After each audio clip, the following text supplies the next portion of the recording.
चलो जी।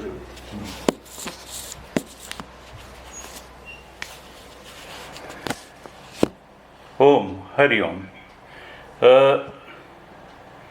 श्रीमद् भगवत गीता के दूसरे अध्याय पर हम लोग चर्चा कर रहे थे और लगभग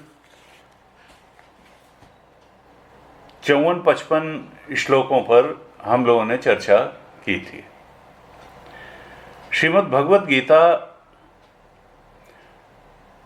एक ऐसा ग्रंथ है जिसकी ऑल ओवर द वर्ल्ड स्वीकृति है और व्यापकता है। अभी हम लोगों ने सुना जब अमेरिका में सत्ता परिवर्तन हुआ तो वहाँ जो इनागरेशन डे है, सत्ता परिवर्तन का दिन 20 जनवरी का दिन, उस दिन जो बाइडेन के शपथ ग्रहण समारोह के पहले चिन्मय मिशन की प्लेज भी पढ़ी गई और गीता के 2 श्लोकों का जो भी लेडी मिस अग्रवाल जो पाठ कर रही थी, उन्होंने गीता के 2 श्लोकों का बड़ा सुंदर ट्रांसलेशन भी वहाँ बताया। वो श्लोक कौन हैं जिन पर हम शायद आज या अगली कक्षा में चर्चा भी करेंगे। वो स्थित प्रज्ञ के लक्षण के संबंधित ही श्लोक हैं। दूसरे अध्याय के 62 और 63 श्लोक, जिसमें मनुष्य के जीवन का पतन किस प्रकार से होता है इसका वर्णन भगवान कृष्ण ने बड़े स्पष्ट रूप से किया है। और जो पतन की सीढ़ी है वही उत्कर्ष की भी सीढ़ी है। मनुष्य जिन जिन स्टेप्स से जीवन में नीचे गिर सकता है, पतन को प्राप्त हो सकता है, उसका जीवन अधोगति को प्राप्त हो सकता है, उसी को उलट दें तो उन्हीं स्टेप्स पे चल करके उत्कर्ष, सर्वोच्च उत्कर्ष को भी प्राप्त हो सकता है। यानी जो लैडर ऑफ फॉल है वही ऊपर चढ़ने की भी लैडर है। 62-63 श्लोक क्या था? ध्यायतो विषयान् पुंसः संगस्तेषुपजायते, संगात् संजायते कामः, कामात् क्रोधो विजायते, क्रोधात् भवति सम्मोहः, सम्मोहात् स्मृति विभ्रमः, स्मृति भ्रंशात् बुद्धिनाशो, बुद्धिनाशात् प्रणश्यति।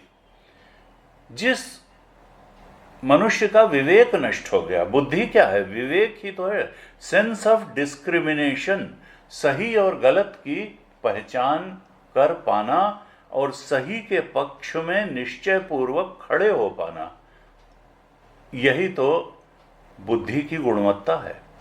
अगर सही गलत का निश्चय ही न हो पाया या सही को का ही अनुसरण करने का संबल न हुआ, आत्मबल न हुआ, दृढ़ निश्चय न हुआ, तो फिर जीवन में प्रगति कैसे होगी? ये बुद्धि ही तो है जो मनुष्य को पशु से अलग करती है। और जिसका जितना दृढ़ निश्चय है, निश्चित रूप से उसकी बुद्धि उतनी परिपक्व है, वही उतना बुद्धिमान है। बुद्धिमान जीवन में आगे बढ़ता है और बुद्धिहीन जीवन में पीछे चलता चला जाता है। इसकी एक लैडर बताई। हम जब इस श्लोक पे आएंगे तो और विस्तार से इसकी चर्चा करेंगे। तो ये प्रसंग केवल इसलिए मैंने बताया कि इसकी गीता की क्या महत्ता है और मनुष्य के एक जो व्यापक जो एप्रिसिएशन है जीवन का, नॉलेज का, उत्कर्ष का, उसमें गीता का क्या स्थान है। ये किसी भारत की बाउंड्रीज में सिमटा हुआ ग्रंथ नहीं है। ये किसी रेस, किसी इथनिक कल्चर, इसमें सीमित ग्रंथ नहीं है।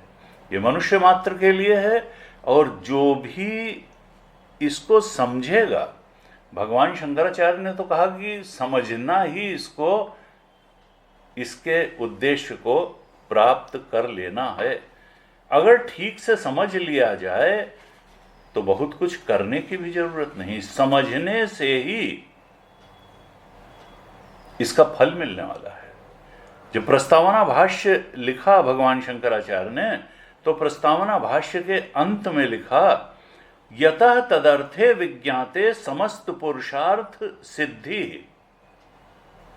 इस गीता शास्त्र का अर्थ जान लेने से ही समस्त पुरुषार्थ सिद्धि है, सारे पुरुषार्थों की सिद्धि हो जाती है। और सारे पुरुषार्थ क्या हैं?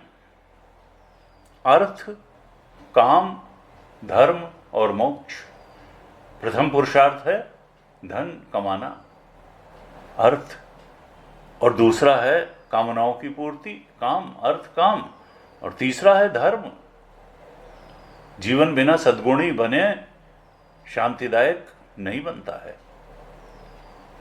धर्म भी जीवन में आ जाएगा, अर्थ की भी कमी नहीं रहेगी, कोई कामना होगी तो कामना की भी पूर्ति हो जाएगी, और मोक्ष की भी प्राप्ति हो जाएगी, आत्मज्ञान हो जाएगा। धर्म ही रास्ता है मोक्ष तक पहुंचने का। और गीता क्या कहती है कि धर्म का स्वरूप क्या है? अमानित्वम, अदम्भित्वम, अहिंसा, क्षांति आर्जवम, आचार्योपासनम, शौचम, स्थैर्यम, आत्म विनिग्रह। 13वें अध्याय के 7 से 11 श्लोक में 20 सद्गुण बताए। इनको धारण करना ही धर्म है, क्योंकि इनको धारण करेंगे तो ये धर्म हमको धारण करेगा। इन्हीं से पूरी सृष्टि का धारण होता है। और मनु महाराज ने तो कहा, धृति, क्षमा, दमोस्तेयम, शौचम, इंद्रिय निग्रह, धी विद्या, सत्यम, क्रोध, दशकम, धर्म लक्षणम।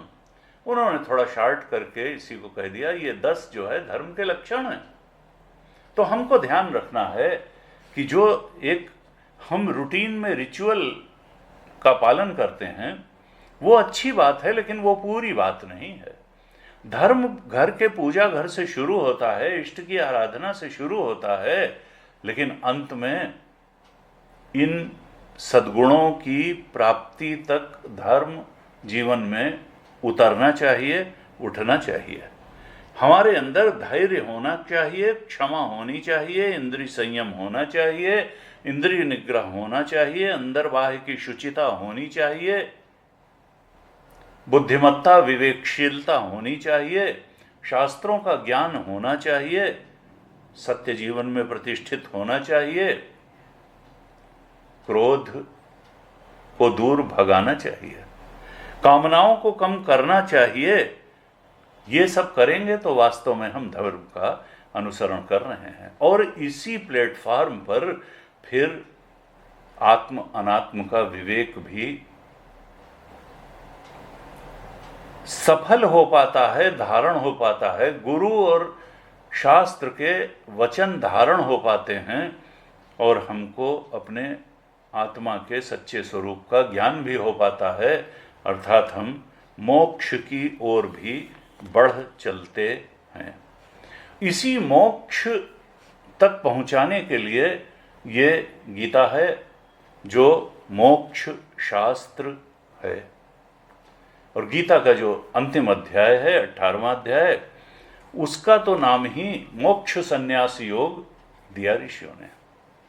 ये मोक्ष संन्यास तक पहुंचा देने वाला। और संन्यास, कुछ लोगों को लगता है कि भाई ये संन्यास की बात क्यों की जाती है, हम तो गृहस्थ हैं। ये इसलिए की जाती है कि आत्मा स्वरूपतः सन्यासी है। असंगो हम, असंगो हम, असंगो हम सदाशिव। हमारा जो ट्रू नेचर है, इस सृष्टि का जो वास्तविक स्वरूप है, जो जीव का वास्तविक स्वरूप है, हम मनुष्यों का वास्तविक स्वरूप है, वो आत्मा ही है। और आत्मा नित्य असंग है। ये वासनाओं के कारण मन ही लिप्त होता है, और मन को ही वैराग्य की जरूरत है। आत्मा तो नित्य वैराग्यवान है, नित्य सन्यासी है। आत्मा ने कभी किसी चीज की आकांक्षा नहीं की, उसने किसी से राग नहीं किया, आत्मा ने किसी से द्वेष नहीं किया। और सन्यासी भी वास्तव में वही है जो राग द्वेष से ऊपर उठ जाता है, जो आकांक्षा से और घृणा से ऊपर उठ जाता है। ज्ञेयो स नित्य सन्यासी यो न द्वेष्टि न कांक्षति निर्द्वंद्वो हि महाबाहो सुखम बंधात प्रमुच्यते। भगवान ने 5वें अध्याय के 3रे श्लोक में सन्यासी की यही परिभाषा दी है। पूरी गीता में कहीं सन्यासी के लिए न वस्त्र के रंग का कोई विधान है, न कोई तिलक के स्टाइल का विधान है कि लंबा त्रिपुंड होगा कि वीणा तिलक लगेगा, ऐसा कुछ भी नहीं है। ये जो अंदर की क्वालिटी है, जो असंगता है, मन में चीजों का सही इवैल्यूएशन कर पाना, ये सुख देती हैं कि दुख देती हैं। और गुरु जी कहते थे कि देखो भगवान ने कितनी अच्छी दुनिया बना दी कि यहां कोई व्यक्ति ऐसा नहीं है संसार में जिसको अपनी वर्तमान स्थिति से संतोष हो। सफल से सफल व्यक्ति भी किसी और स्थिति को पाना चाहता है, उसमें पहुंच जाना चाहता है और सोचता है कि वो वाली स्थिति जब मिलेगी, वो कंडीशंस जब आएंगी तो फिर हम और सुखी हो जाएंगे और शांति का जीवन हो जाएगा। यानी वर्तमान से अलग किसी परिस्थिति की चाहत हर व्यक्ति में होती है और ये चाहत ही व्यक्ति को आध्यात्मिक यात्रा की पराकाष्ठा तक पहुंचा देती है। क्योंकि जब तक आत्मज्ञान, आत्म शांति और आत्म तृप्ति, आत्म संतोष, आत्म सुख नहीं मिलेगा, और आगे की तलाश पूरी नहीं होगी। वर्तमान से संतुष्ट न होना और किसी अन्य परिस्थिति की चाह करना जहां जा करके कुछ बेहतर और स्थायी शांति और सुख मिल जाएगा, असल में ये हमारी तलाश आत्म शांति और आत्म सुख में जाकर के ही पूरी होगी। स्वरूप सुख को पाए बिना ये तलाश पूरी होने वाली नहीं है। भगवान ने इस सृष्टि की रचना ही ऐसी की और ये बड़ा उपकारी है कि व्यक्ति वर्तमान से संतुष्ट हो नहीं पाता है। और संतुष्ट ही क्या, संतों ने तो कहा कि देखो व्यक्ति सुखी होने का नाटक करता है, कुछ अपने को भुलावे में रखता है कि हम बहुत सुखी हैं। नानक दुखिया सब संसार। नानक ने नहीं कहा कि कोई लोग ऐसे हैं कि जो 10 करोड़ के ऊपर वाले हैं वो सुखी हैं। नहीं, नानक दुखिया सब संसार है। सो सुखिया जो नाम आधारा, थोड़े थोड़े सब सुखी, थोड़े थोड़े सब दुखी, सुखी राम के दास। गीता जी ने कहा अनित्यम असुखम लोकम। ये जो मनुष्य लोक है ये अनित्य तो है ही। शरीर 70-80 साल के 90 साल के लिए मिला है। ये केवल अनित्य ही नहीं है, असुखम भी है। कोई नहीं है जिसको दुख न मिला हो। ये दुख देने वाला है। भगवान ने नहीं कहा कि ये सुखम भी है, असुखम ही कह दिया। अनित्यम असुखम लोकम।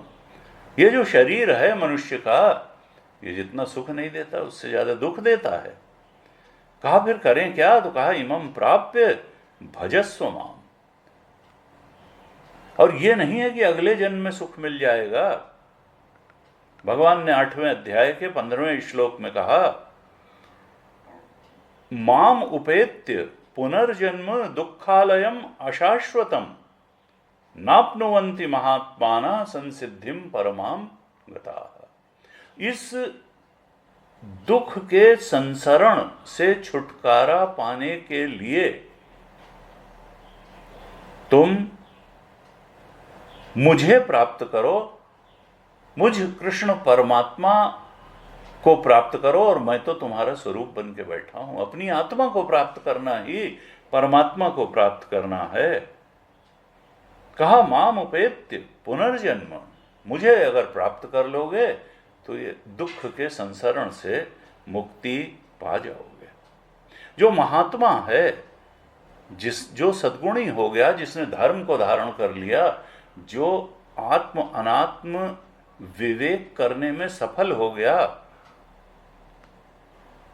जिसने अपनी बुद्धि को सात्विक पवित्र निर्मल बना लिया, जिसने गुरुपसत्ति कर ली, ज्ञानी तत्वदर्शी गुरु के चरणों में जिसने सिर झुका लिया, जो साधन चतुष्टय संपन्न हो गया, जिसके अंदर जिज्ञासा मुमुक्षा जाग गई, और जो श्रवण मनन निधिध्यासन में तत्पर हो गया, फिर वो आत्मबोध को प्राप्त ही कर लेता है और उसको उसके जीवन में फिर पुनर्जन्म नहीं होता। वो तो शाश्वत शांति को प्राप्त कर लेता है। इसी मोक्ष के परम लक्ष्य के लिए गीता का उपदेश है। अर्जुन को भगवान ने इसी का उपदेश किया और अर्जुन के माध्यम से हम सब के लिए यही उपदेश किया। हमने दूसरे अध्याय में 11वें श्लोक से जब भगवान ने बोलना शुरू किया, उसके बाद से एक एक श्लोक पर चर्चा की थी। भगवान ने सांख्य योग का वर्णन किया, आत्मा के स्वरूप का वर्णन किया, स्वधर्म के पालन का महत्व बताया और फिर कर्मयोग का भी वर्णन किया।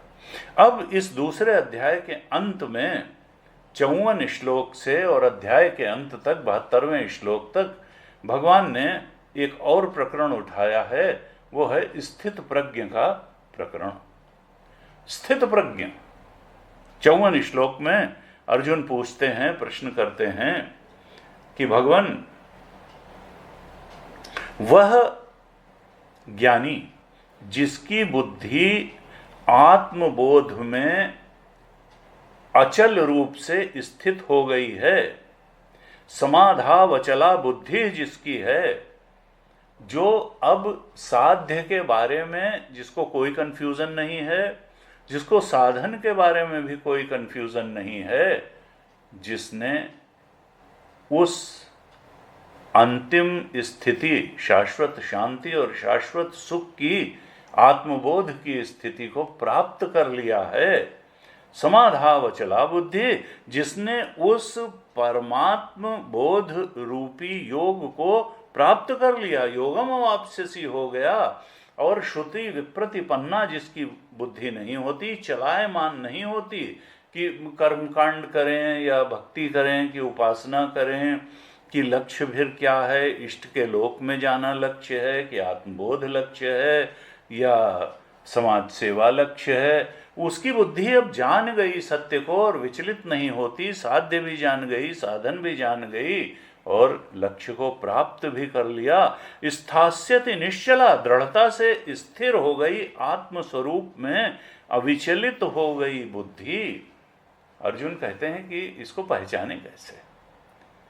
स्थित प्रज्ञस्य का भाषा समाधिस्थस्य केशव, जो स्थित प्रज्ञ है उसकी भाषा, भाषा का अर्थ क्या है? परिभाषा। स्थित प्रज्ञस्य का भाषा समाधि, वो जो समाधावचला बुद्धि जिसकी हो गई, जो योगम अवाप्स्यसि जिसने कर लिया, परमार्थ आत्मा के बोध में जो स्थित हो गया, उसको कैसे पहचाना जाए? उसके लक्षण क्या हैं? उसकी परिभाषा क्या? किन लक्षणों से जाने उसको? स्थित दीह किम प्रभाषेत किमासीत व्रजेत किम। 4 प्रश्न पूछे अर्जुन ने। ज्ञानी के बारे में 4 प्रश्न पूछे।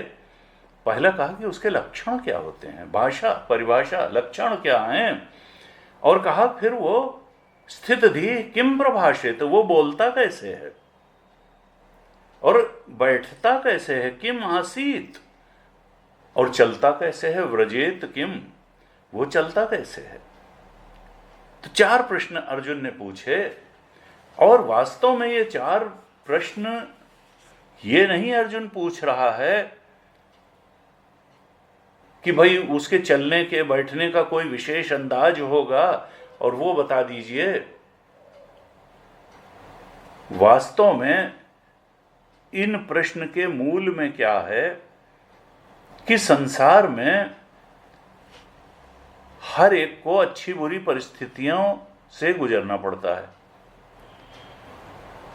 दोष युक्त लोग भी मिलते हैं और अच्छे लोग भी मिलते हैं। भले बुरे लोगों से हर व्यक्ति का संपर्क होता है, ज्ञानी का भी होता है। दोष युक्त परिस्थितियां, अनुकूल प्रतिकूल परिस्थितियां सब आती रहती हैं, भले बुरे लोग आते रहते हैं।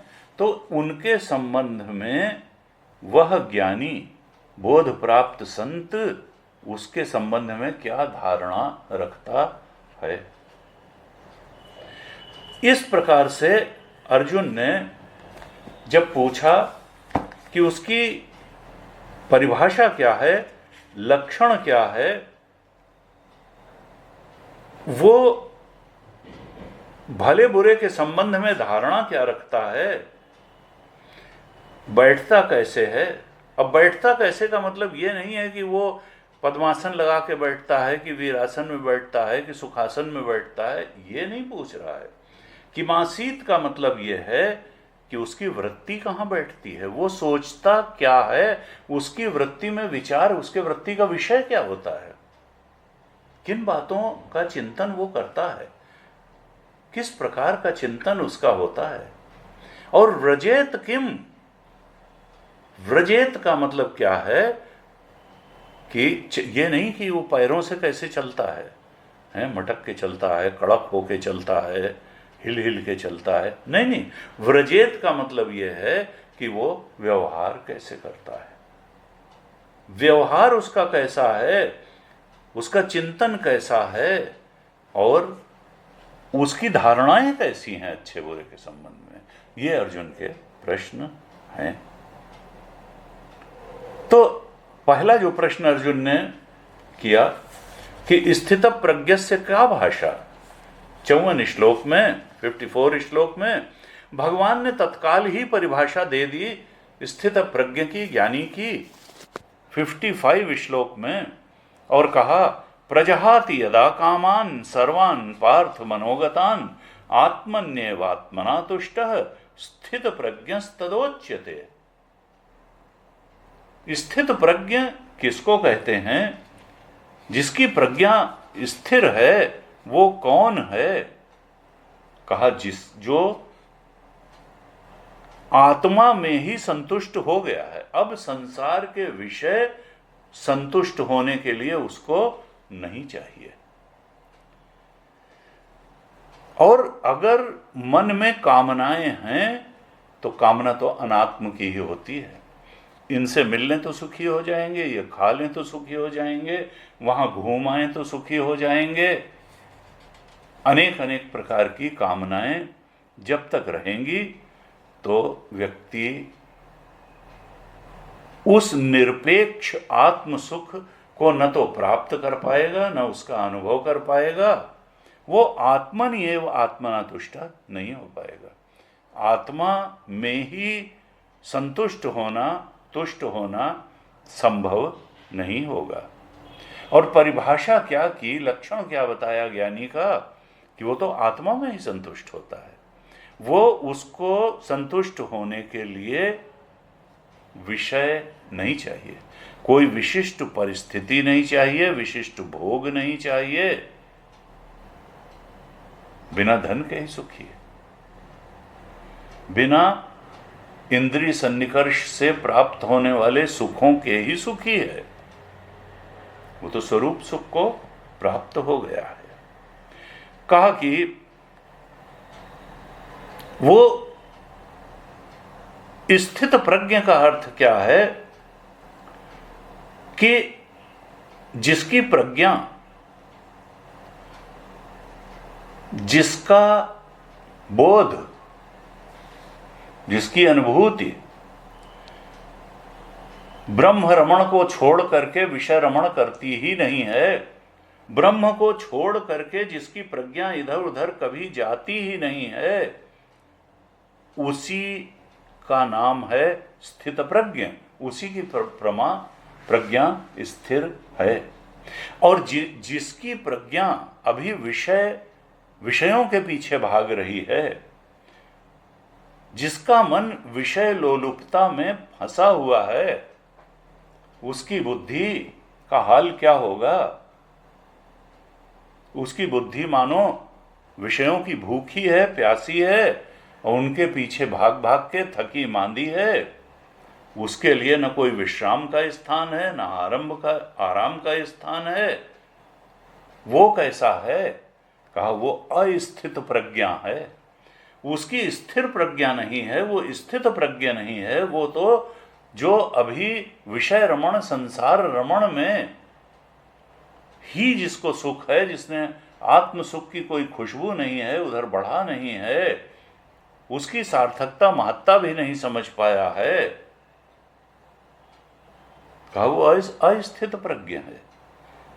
और उसको स्थित प्रज्ञ बनने के लिए प्रयास करना ही होगा, अगर वो इस स्थिति से छुटकारा पाना चाहता है कि वो कौन सी चीज है जिसको पा करके अभी तो संतुष्ट नहीं है, वर्तमान से तो हम संतुष्ट नहीं हैं, लेकिन आगे कोई स्थिति होगी। और गुरु जी कहते थे कि देखो, पराधीन सपने हो सुख नहीं।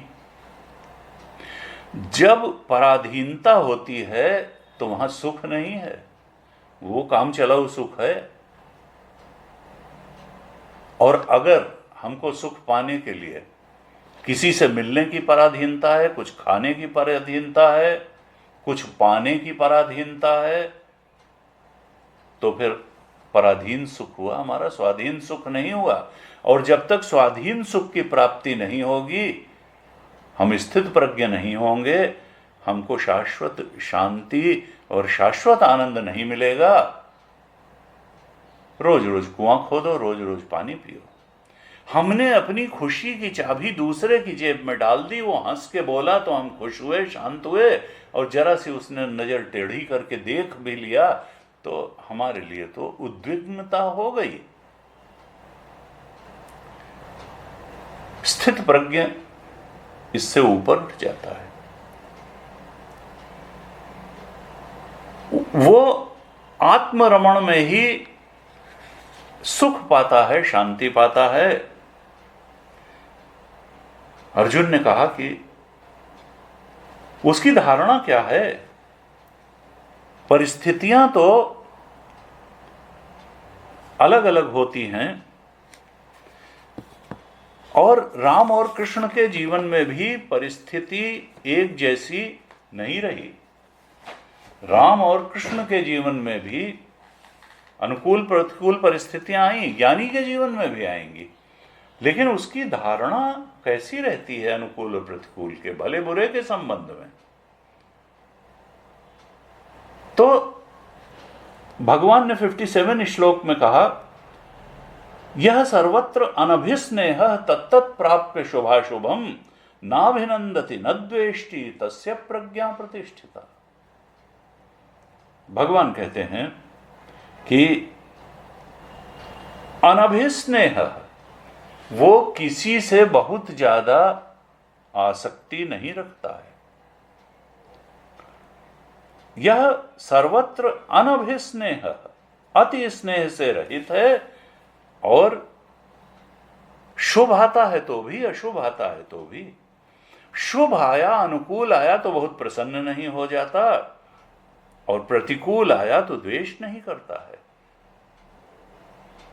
ये ज्ञानी की धारणा है भले बुरे के संबंध में। जो भी आया भगवत कृपा है। यानी ज्ञानी समता में रहता है, अनासक्त रहता है। ये ज्ञानी की स्थिति है। वो बुरे को देख करके निंदा नहीं करता, अपशब्द नहीं करता है, और अच्छे को देख करके अभिनंदन नहीं करता है। ज्ञानी की दृष्टि क्या है कि सत्य तो परमात्मा है, ब्रह्म है, जो हमारा स्वरूप है, हमारा आत्मा है, और उसके अलावा जो कुछ भी है वो अध्यस्त है, सुपर इम्पोज्ड है, और माया मात्र है, बिना हुए ही दिखाई दे रहा है। अब जो चीज बिना हुए ही दिख रही है नहीं लेकिन दिख रही है, स्वप्नवत है, उसमें किसकी निंदा करना और किसकी प्रशंसा करना। भागवत जी में परमार्थ निरूपण का एक अध्याय है 11वें स्कंद में, तीसरे श्लोक में ही 11वें स्कंद के 29वें अध्याय के तीसरे श्लोक में भगवान ने मानो ज्ञान के उद्धव गीता का निरूपण करते हुए उद्धव गीता में दिए हुए ज्ञान का संक्षेप करते हुए भगवान ने कहा कि देखो उद्धव, ये जो संसार है ये बड़ा विचित्र है। और विचित्र क्या है कि दिखता बड़ा ठोस ठोस है, और जिन्हें कहां चला जाता है और जिन्हें कहां से चला आता है। हमारा शरीर भी ऐसा ही है, it comes from nothing and goes to nothing. जिन्हें कहां से आया और कहां चला गया कुछ देर के लिए दिखता है। संसार स्वप्न तुल्यो ही राग द्वेषादि संकुल, स्वकाले सत्यवत भासती, प्रबोधे सती असत भवेत। तो भगवान परमार्थ निरूपण के अध्याय में 11वें स्कंद के ये 28वां अध्याय है, कहते हैं परः स्वभावः कर्माणि यह प्रशंसति निंदति स आशु भ्रश्यते स्वार्थात् असत्य अभिनिवेशतः। जो दूसरे के स्वभाव की और कर्मों की प्रशंसा या निंदा करता है उसी में उलझ करके रह जाता है। दूसरे के कर्मों की प्रशंसा निंदा करने में, स्वभाव की प्रशंसा निंदा करने में वो अपने परम लक्ष्य से च्युत हो जाता है। क्योंकि आत्मा, प्रशंसा और निंदा अनात्मा की ही होती है। भाई उन्होंने क्या किया, ये किया, कर्म उनका स्वभाव मन के स्तर की चीज है, और कर्म शरीर और संसार के स्तर की चीज है, और आत्मा तो इन दोनों के परे है।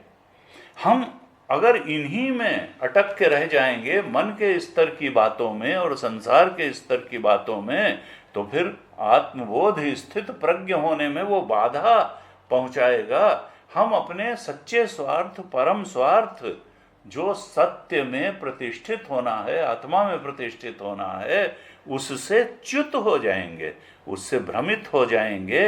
हम तो संसार को ही सत्य मान करके, शरीर को सत्य मान करके, मन और मन की धारणाओं और उनसे प्राप्त होने वाले सुख दुख को सत्य मान करके यहीं तक अपने को सीमित कर लेंगे। तो भगवान का संदेश क्या है कि देखो मनुष्य, तुम स्थित प्रज्ञ की ओर बढ़ने के लिए सार्थक प्रयास करो। कुछ लोगों का कहना है भाई ये तो बड़ी ऊंची बात बता दी भगवान ने भी और आपने भी, ये कहां? उन्होंने कहा कि नहीं, ये मनुष्य के लिए ही बता रहे हैं भगवान, तुम्हारे लिए ही बता रहे हैं। नहीं, ये दृष्टि आते आते तो सब भूत जो है। उन्होंने कहा लेकिन इसके अलावा तो कोई रास्ता है नहीं। भाई मल्टी मिलियनर बनना बहुत कठिन है, लेकिन धन तो कमाना पड़ेगा, अपनी क्षमता भरी धन कमाना पड़ेगा, और वो तुमको जीवन में सुरक्षा भी प्रदान करेगा और तुम्हारे जीवन चलाने का साधन भी बन जाएगा। इसलिए कि हम बिल गेट्स जितने अमीर नहीं हो सकते, हम थोड़ा भी धन न कमाएं तो नहीं चलेगा, कमाना तो पड़ेगा। अगर हम एक महाराजा जैसा सुख और समृद्धि नहीं पा सकते हैं तो इसका मतलब कि एक झोपड़ी में रहने वाला जितना सुख और साधन जुटा लेता है, क्या उतना जुटाए बिना भी चल जाएगा? अगर हम स्थित प्रज्ञ की अवस्था तक नहीं पहुंच सकते हैं तो क्या कुछ सद्गुण धारण करना भी हमारा कर्तव्य नहीं है? वो तो करना ही पड़ेगा। अगर हम हिमालय की चोटी पर नहीं चढ़ सकते हैं तो बेस कैंप तक तो जा सकते हैं। और गीता में भगवान ने कहा कि भाई जितना कर सकते हो उतना तो तुम करो और तुमको करना ही चाहिए। अर्जुन ने जब 6ठे अध्याय में पूछा कि भगवान कोई साधक आत्मबोध की तरफ बढ़ने के लिए उसने प्रयास किया, वैराग्य का जीवन जीने का प्रयास किया और उस सर्वोच्च दशा आत्मबोध में पहुंचे बिना ही उसका शरीर छूट गया, तो क्या हुआ? उसको न तो संसार मिला और न परमात्मा मिला, उसका तो जीवन ही नष्ट हो गया। भगवान कहते हैं 6ठे अध्याय के 40वें श्लोक में, पार्थ नैवेह नामुत्र विनाशः तस्य विद्यते। अर्जुन, वो किसी तरह घाटे में नहीं रहता है, न तो यहां उसका विनाश होता है और न शरीर छोड़ने के बाद ही होता है। न ही कल्याण कृत कश्चित दुर्गतिम तात गच्छति। न तो यहां वो दुर्गति को प्राप्त होता है जो मेरी ओर बढ़ने का थोड़ा भी प्रयास करता है, और न शरीर छूटने के बाद उसकी कोई दुर्गति होती है। भगवान 6ठे अध्याय में अपनी बात को बढ़ाते हुए आगे 41, 42, 43 श्लोक में फिर कहते हैं कि देखो, मेरी तरफ बढ़ाए हुए एक भी कदम से व्यक्ति का कोई अहित या नुकसान नहीं होता है, क्योंकि अगला शरीर जो मिलेगा उसमें यात्रा वहीं से शुरू होगी, आध्यात्मिक यात्रा, जहां से पूर्व शरीर में खत्म हुई है। और इसी तरीके से कई कई शरीरों में आध्यात्मिक यात्रा करते करते एक दिन ऐसा भी आएगा कि प्रयत्नाद्यतमानस्तु, 6ठे अध्याय के 45 श्लोक में भगवान ने कहा, प्रयत्नाद्यतमानस्तु योगी संशुद्ध किल्बिषः अनेक जन्म संसिद्ध ततो याति पराम गतिम। ये जो स्थित प्रज्ञ की स्थिति है, जिसको पराम गतिम कहा यहाँ भगवान ने, उस पराम गतिम को एक जन्म में नहीं प्राप्त करता है, कई जन्म साधनाएं करते करते, और वो साधना का बल संबल एकोमुलेट होते होते एक जन्म ऐसा आता है कि वो सिद्धि को प्राप्त कर लेता है। इसलिए हम ये सोच करके कि बड़ा कठिन है और हम हिमालय की चोटी को छू नहीं सकते हैं, इसलिए हम हिमालय चढ़ने के लिए 2, 4, 10 कदम नहीं चलेंगे, बेस कैंप तक भी नहीं जाएंगे, या उतना आगे जितनी सामर्थ्य भगवान ने दिया है उतना तो करो, उल्टी दिशा में तो न चलो, आत्मबोध से उल्टी दिशा में तो न चलो।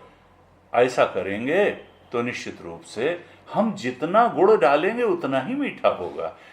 गुरुदेव कहते थे कि ये स्पिरिचुअलिटी ऐसी फील्ड है जहां 0% फेल्योर है। यहां आज तक कोई असफल ही नहीं हुआ, यहां 100% सक्सेस होती है स्पिरिचुअलिटी में।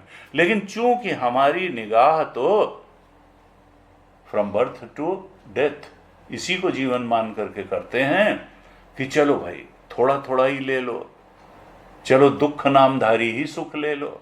नहीं, सच्चा सुख, भगवान सच्चा सुख लेने की बात कर रहे हैं।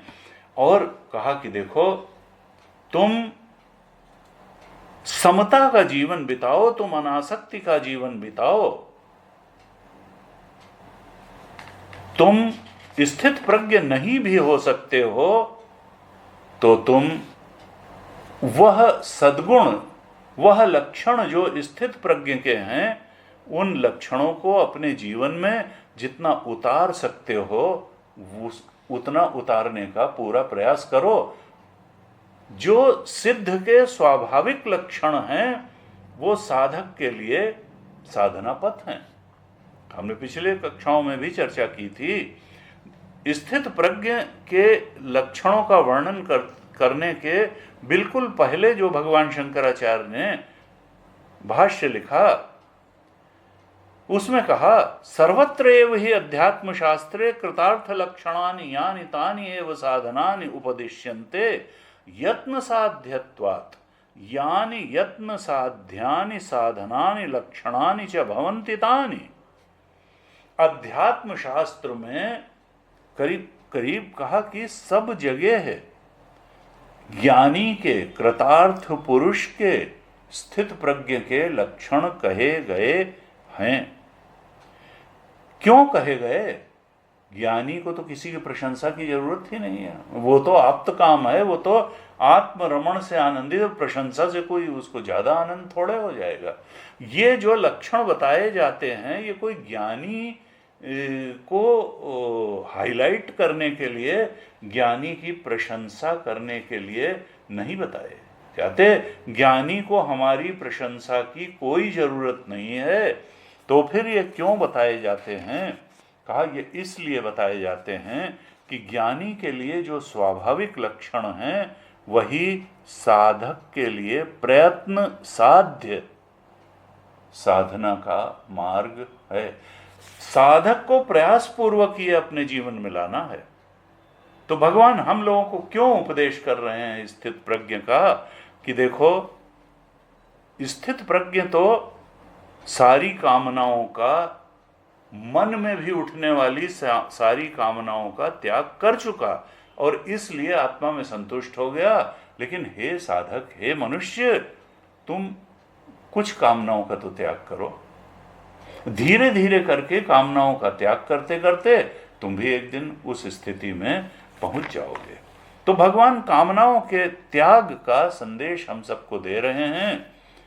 और भगवान ने कहा दुखेषु अनुद्विग्न मनाः सुखेषु। स्थित प्रज्ञ की दशा क्या है कि वो दुख में उद्विग्न नहीं होता और सुख से बहुत स्पृहा नहीं करता। नहीं, संसार की ये बात मिल जाए तो सुखी हो जाएंगे, ऐसे नहीं। वीत राग भय क्रोधा, वो किसी चीज के राग में नहीं फंसा है, उसको भय नहीं सताता है, वो किसी के अपमानजनक शब्द कह देने, प्रताड़ित करने पर क्रोध नहीं करता है, वो तो समता में रहता है। स्थित धी मुनि उच्यते। और कैसे? उसने मनन कर करके उसने जान लिया कि हमारा स्वरूप तो आत्म स्वरूप है और दूसरे का स्वरूप भी आत्म स्वरूप है, और आत्मा के अलावा जो भी है वो माया मात्र है, अध्यस्त है, बाधित है। परब्रह्म परमात्मा में वो बाधित है, बिना हुए ही दिख रहा है। तो फिर क्या निंदा और क्या प्रशंसा, क्या उससे राग करना, क्या भय करना, क्या क्रोध करना, क्या उद्विग्न होना और क्या स्पृहा करना। तो ज्ञानी का समत्व बताया। और हमें क्यों बता रहे हैं भगवान कि हे साधक, तुम भी समता में आने का प्रयास करो, डावाडोल न हो परिस्थितियों और मन स्थिति में। जितना हो सके मन की स्थिरता बनाए रखो, निष्कामता बनाए रखो, स्थिरता बनाए रखो, मन की समता बनाए रखो और अनासक्ति का जीवन जियो।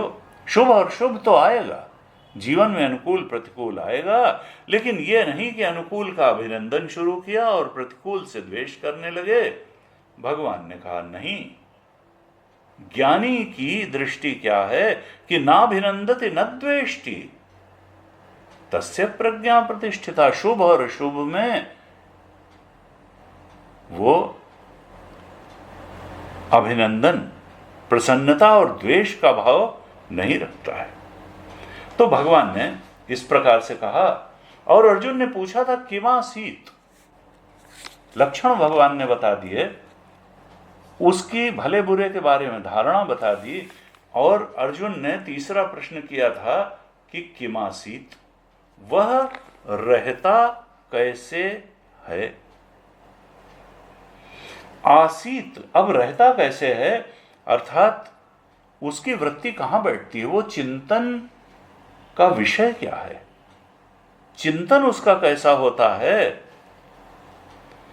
तो भगवान ने कहा युक्त आसीत मत्परा, वो तो आत्मचिंतन में ही रत रहता है, आत्मबोध में ही रत रहता है। 61 श्लोक में भगवान ने कहा है तानि सर्वाणि संयम में युक्त आसीत मत्परः, वो इंद्रिय संयम उसमें सहज स्वाभाविक होता है, मन संयम सहज स्वाभाविक होता है। और वो कहाँ रहता है, वो मन और इंद्रियों में नहीं रहती है उसकी चेतना, वो तो परमात्म चेतन में रमण करता है। और वशे ही यस्य इंद्रियाणि तस्य प्रज्ञा प्रतिष्ठिता, उसकी इंद्रियां सहज रूप में उसके वश में रहती हैं। और हमारे लिए संदेश क्या है कि हे साधक, इंद्रिय संयम का जीवन जियो, मनोनिग्रह का जीवन जियो, तुम्हारी इंद्रियां और मन तुम्हारे वश में होनी चाहिए, तुम उनके वश में नहीं होने चाहिए। और वो कब हो पाएगा, तो भगवान ने 18वें अध्याय से 18वें भगवान ने 58 श्लोक से और 68 श्लोक तक एक प्रकरण लिया स्थित प्रज्ञ के लक्षणों के अंतर्गत ही, और वो है संयम का प्रकरण। क्यों? क्योंकि बिना संयम के जीवन में कुछ होने वाला है नहीं। गीता का एक अत्यंत महत्वपूर्ण संदेश है और वो है संयम। भगवान चाहते हैं कि मनुष्य साधक संयम का जीवन जिए। 58 श्लोक से 68 श्लोक तक 11 श्लोक स्थित प्रज्ञ के लिए भगवान ने 55 से 72 श्लोक तक जो 18 श्लोक बोले, उनमें से 58 से और 68 अर्थात 11 श्लोक, 18 श्लोकों में जो 11 श्लोक हैं वो भगवान ने संयम के महत्व को बतलाते हुए ही कहीं की खर्च किए। स्थित प्रज्ञ के 18 श्लोकों में 11 श्लोक केवल संयम का महत्व और संयम का स्वरूप और संयम कैसे साधा जाए इसको बताने के लिए ही भगवान ने दिए। हमने इस 58 श्लोक पर पिछली कक्षाओं में जब हम चर्चा कर रहे थे तो उस 58 श्लोक पर चर्चा करी थी कि भगवान ने कहा कि संयम कैसा हो, तो कहा देखो ज्ञानी का संयम जो होता है वो तो कच्छप की तरह होता है, संयम बाई इंस्टिंक्ट। कछुआ जैसे ही कोई देखता है कि कोई आपत्ति है बाहर, कोई ऐसा है जो उसको हर्ट कर सकता है, चोट पहुंचा सकता है, तो वो अपने सारे अंगों को अपना जो कड़ा खोल होता है, पीठ होती है उसकी, उसके अंदर समेट लेता है। यदा संघर्ते चायम कूर्मः अंगानि इव सर्वशः इंद्रियाणि इंद्रियार्थेभ्यः तस्य प्रज्ञा प्रतिष्ठिता। जैसे कछुआ अपने अंगों को अपनी खोल के अंदर समेट लेता है, ऐसे ही स्थित प्रज्ञ क्यों स्थित प्रज्ञ बना? क्योंकि उसने ये सामर्थ्य हासिल कर ली कि वो अपनी इंद्रियों को उनके अर्थों से समेट सकता है और उनको आत्म चिंतन के परम लक्ष्य में लगा सकता है। उसकी इंद्रियां परमात्मा की तरफ चलती हैं, उसकी इंद्रियों का जो आना जाना है उसकी, वो इंद्रियां अंतर्मुखी होकर के भगवत शरण में रहते हुए कार्य करती हैं। वो उसकी इंद्रियां उसकी सहयोगी बनती हैं, को अपना गुलाम बना करके संसार में भटकाती नहीं है। उसके कान आत्मा के बारे में सुनते हैं, राम के बारे में सुनते हैं। जिनके श्रवण समुद्र समाना, कथा तुम्हार सुभग सरिनाना। जिनकी आंखें चातक की तरह भगवत रूप के दर्शन के लिए चलती हैं। कर नित करहि राम पद पूजा। जिनके हाथ दूसरों का अपकार करने के लिए नहीं उठते हैं, पूजा के लिए उठते हैं। जिनके चरण राम तीरथ चली जाहीं, राम बसहु तिनके मन माही। जिनकी इंद्रियां संसार के विषयों से विड्रा होकर के आत्मोन्मुखी हो गई, जिनका मन आत्मचिंतन में लीन हो गया, जिनकी मन और बुद्धि परमात्मा को समर्पित हो गई, आत्म बोध को समर्पित हो गई, तस्य प्रज्ञा प्रतिष्ठिता। इंद्रियां अपने अर्थों, नेत्र ये नहीं कहता कि हमको संसार का ये रूप देखना है, ये त्वचा नहीं कहती कि ये स्पर्श चाहिए, ऐसा कोमल स्पर्श चाहिए। जिसकी रसनेन्द्रिय स्वाद के पीछे नहीं भागती, जिसकी नासिका अनेक अनेक सुगंधों को पाने के लिए नहीं मजबूर करती। इंद्रियाणि इंद्रियार्थेभ्यः संघरते तस्य प्रज्ञा प्रतिष्ठिता। तो ज्ञानी के लिए यह स्वाभाविक है। और भगवान कहते हैं, साधक तुम इंद्रियों को विषयोन्मुखी न बना करके आत्मोन्मुखी बनाओ, तब तुम आध्यात्मिक रूप से उन्नत हो जाओगे, तुम शांति और सुख को पा लोगे। तो भगवान यहां स्थित प्रज्ञता पाने के अनेक अनेक साधनों का वर्णन कर रहे हैं, और हमारे लिए कर रहे हैं, हमारी क्षमता वाले मनुष्यों के लिए कर रहे हैं। इस श्रद्धा के साथ हमको इस अत्यंत महत्वपूर्ण स्थित प्रज्ञ के प्रकरण को देखना है। गीता का बहुत महत्वपूर्ण प्रकरण है, और हमने एक विहंगम दृष्टि अभी इस पर आज हम डाल रहे हैं। अगली कक्षा से फिर और विस्तार से एक एक श्लोक पर हम जाएंगे। तो भगवान ने जैसे ही स्थित प्रज्ञ का प्रवचन प्रारंभ किया, तो पहले ही श्लोक में भगवान ने ये बता दिया कि कामनाओं का त्याग करना स्थित प्रज्ञता को प्राप्त करने का रास्ता है, और लक्षण बता दिया। और दूसरे ही श्लोक 56 श्लोक में भगवान ने क्या बता दिया कि देखो, श्रेय और प्रेय में जब अनासक्त हो जाता है, सुखेषु विगतस् दुखेषु अनुद्विग्न मनाः सुखेषु विगतस्पृहा वीतराग भय क्रोधा। श्रेय प्रेय में जब अनासक्त होता है तभी स्थित प्रज्ञता आती चली जाती है, जैसे जैसे अनासक्ति आती चली जाती है। फिर 57 श्लोक में भगवान ने स्थित प्रज्ञता जीवन में आए इसके लिए समता का महत्व बताया। यह सर्वत्र अनभिस्नेह तत्तत् प्राप्य शुभाशुभम। तो पहले कामना त्याग का महत्व बताया, कामना त्याग से स्थित प्रज्ञता आएगी। फिर कहा कि श्रेय प्रेय में अनासक्त होने से स्थित प्रज्ञता आएगी। फिर कहा कि शुभ और अशुभ में समता बनाए रखने से स्थित प्रज्ञता आएगी। और उसके बाद में 58 श्लोक में क्या कहा भगवान ने कि इंद्रियों का संयमन करने से स्थित प्रज्ञता आएगी। इंद्रियाणि इंद्रियार्थेभ्यः संघरते। इंद्रियों को उनके विषयों से परावृत करके आत्मोन्मुखी उनकी वृत्ति बनाने से स्थित प्रज्ञता आएगी। और फिर भगवान ने इसी क्रम को आगे बढ़ाते हुए 59 और 60 श्लोक में क्या बताया कि